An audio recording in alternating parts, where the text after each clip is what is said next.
Syederalun, komunitas sepeda Weng Bacut Banda Aceh menjajal yang lain dari biasa. Kali ini mereka melakukan touring ke sejumlah objek wisata di Sabang, Pulau W. Sebanyak 17 goeser mengayuh sepeda mulai dari dermaga penyeberangan Balohan Sabang, Pulau W. Kondisi jalan berkelok dan terjal tidak membuat mereka patah semangat.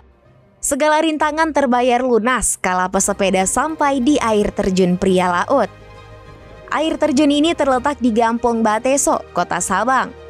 Mereka dibuat takjub dengan keindahan air jernih yang keluar dari belahan bebatuan. Rekan wisata, hari ini kami teman-teman yang tergabung dalam komunitas sepeda Weng Bacut berkunjung ke salah satu spot destinasi wisata di Kota Sabang, yaitu ke air terjun Pria Laut.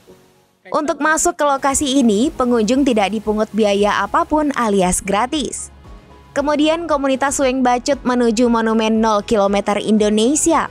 Selain menikmati keindahan Sabang di sini, mereka mengabadikan momen kebersamaan.